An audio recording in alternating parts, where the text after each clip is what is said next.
Hello, and welcome to Retention Chronicles, the customer retention podcast for e-commerce marketers. I am your host and fellow e-com marketer, Mariah Parsons. Tune in as I speak with D2C founders and operators about strategy that works and strategy that doesn't. Of course, we are able to have these conversations because of our podcast sponsor, Malomo. Hi, I'm Yao, the co-founder and CEO of Malomo. Before launching Malomo, I ran an agency where we worked with e-commerce merchants that were really struggling to get ahead of delivery issues that were plaguing their brands. And so we would build custom solutions for those brands to tackle those issues. But after seeing this problem happen dozens of times, we decided we needed to make it way easier for these merchants to control the customer experience. So we built Malomo.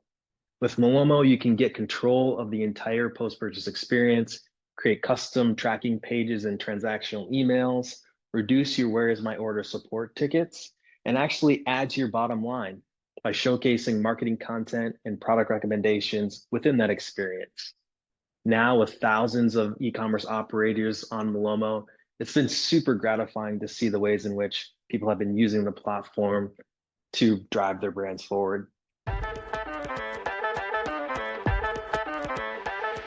Hello, everyone, and welcome back to a special episode of Retention Chronicles. If you tuned in last week, you know that this is the second episode of this month that I am doing that is different from our normal weekly episodes. And I'm doing this because I've been going to a ton of conferences, learning a ton of things, and obviously want to make sure that I share those learnings with you all, because that is exactly what you tune in for. So without further ado, let's get into it. This will be a shorter episode so that you can really listen in and see the trends that we're seeing in different industries and take those learnings and apply them to your brand, whether you're in that industry or not. So this episode is specifically about the 2025 Sweets and Snacks Expo.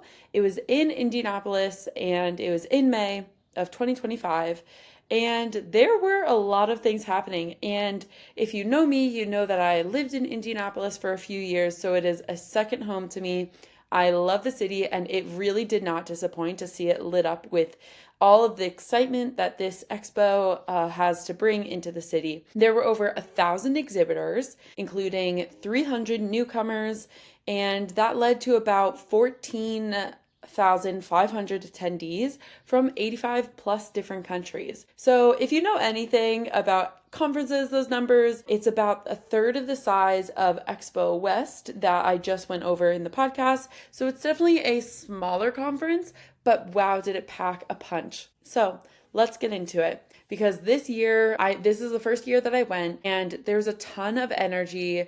A lot of bold flavors were in the snacks and sweets, industry, a lot of trend setting, innovation, and obviously big business moves. So let's talk about it. I want to give a couple of shout outs to brands, a few that I met, which I met Belles. They're like a gourmet popcorn brand, and their matcha latte flavor for their popcorn won Best in Show. I actually didn't get to try it, but I have a bag at home with me that is their like chocolate and white chocolate drizzle, and I cannot wait to break into it. I've been honestly saving it because I'm that excited, but it sounds like their matcha flavor was a big hit at the show, and so hats off to them for getting that accolade. And their team was so fun to talk to. They were great. So hopefully they're seeing this and feel the love right back. The Small Business Innovator Award was Nomad Snacks' Pad Thai popcorn flavor. I did have this one as well, which was a fun twist because it really is a new flavor profile, obviously, that we haven't seen on popcorn before, or at least I haven't seen on popcorn before. And it was like a spicy, but also like spicy, savory twist on, a classic popcorn, but obviously with innovative flavors. So that was really cool. Okay, so next thing that I want to go over is just the trends that I saw on the show floor. And this should not be a surprise to anyone. I think if you were there, you would see these same trends emerge. I saw LinkedIn posts about these trends and like article write-ups and all that fun stuff. So I want to go over it here. But nostalgia, that is such a big part of this industry. And think about like snacks and sweets and everything. You think about your childhood, right? You could probably rattle off a bunch of different brands that you fell in love with as a kid and that you still enjoy today. But what these brands, these legacy brands or these logo brands are doing is obviously unveiling new aspects. So they're giving like classic flavors a modern upgrade. So examples of these, like Hershey had Reese's peanut butter and jelly cups. Mars had PB&J M&Ms. Nutella had like a peanut butter flavor. So yeah, it's interesting because you think of these brands as being household names and like Hershey's chocolate and Reese's peanut butter cups, but they're still innovating, right? And they got to do that to keep up with all these smaller brands that are innovative, and that is what they're, like known for, right? We were just talking about Bell's matcha latte popcorn, right? So like people who are breaking through in the industry and making a name for themselves based off of that innovation, the big brands, they aren't safe. They gotta follow up and continuously innovate to keep people's attention and keep their loyalty and retain them as customers. Second trend is really honing in on consumers and their conscious consumption. So a lot of health forward leaning snacks, but they don't really shy away from flavor, right? So one example of this is Khloe Kardashian's Cloud popcorn, protein popcorn, and Soya Maya's temp chips, and RX's bar and RX bars high protein muffins that are better for you.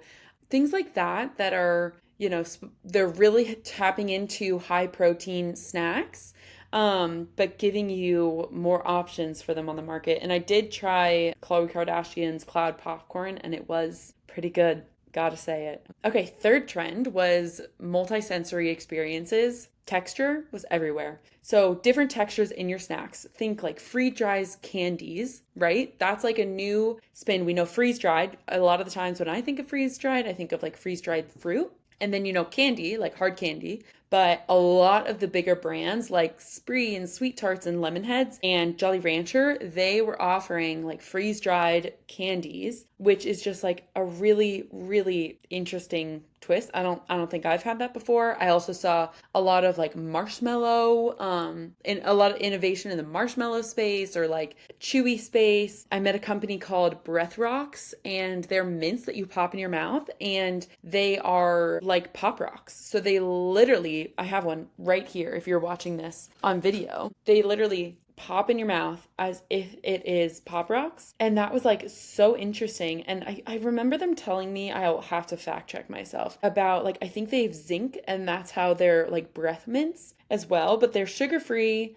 And so yeah, that was just, I'm reading the directions or ingredients zinc as I legit talk about this brand. So yeah, that was just like a bunch of multi-sensory or just different ways of innovating, but with textures instead of flavors. And then fourth trend was a ton of brand collabs and tie-ins and callbacks and all of that.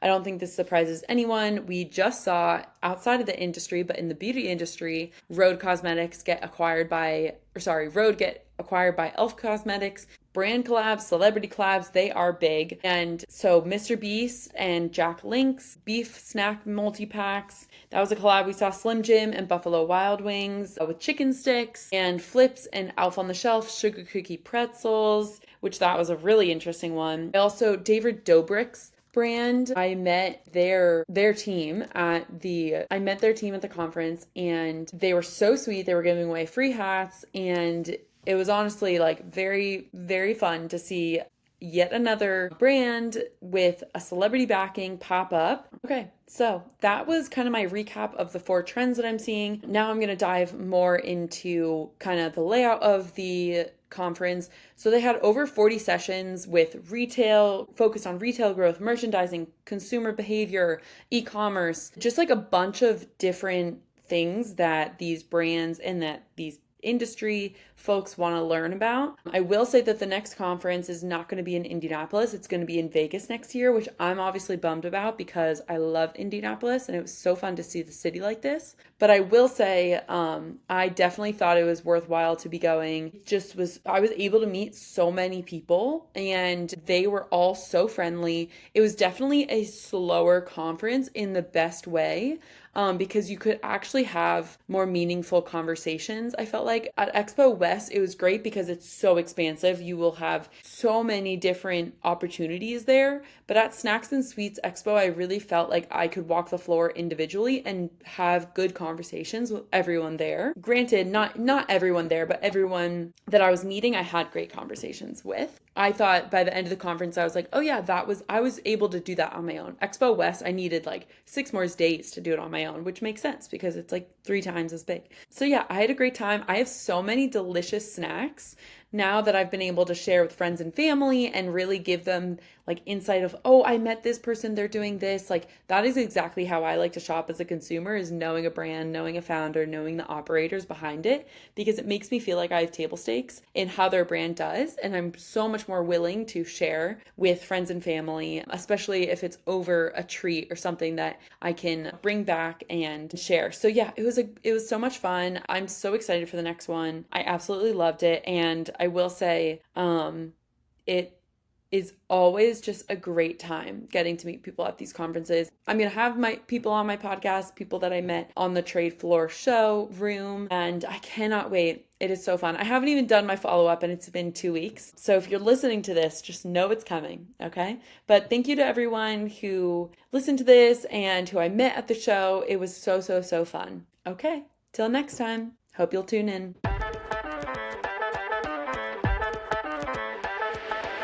Thank you for listening to today's episode. These conversations bring so much knowledge to the table, and I'm so grateful for that. If you haven't already, please subscribe, follow us on social media, and tell us who our next guest should be on our website. Let's give another shout out to our day one sponsor, Malomo. As you know, Malomo is an order tracking platform that enables Shopify brands to take control of their transactional email and SMS through branded order tracking pages. That means you can ditch those boring all white carrier pages. You know, the ones I'm talking about. Everyone has seen an ugly tracking page in their life. And you can swap it with a page that matches your brand. Customers like you and I obsessively check order tracking an average of 4.6 times per order. That's why leading Shopify brands are turning that engagement into customer loyalty and revenue through branded order tracking. Learn more about how to get ahead of shipping issues, brand your order tracking experience, and reconvert customers while they wait for their package to arrive with Malomo. Visit gomalomo.com. That's GOMALOMO.com.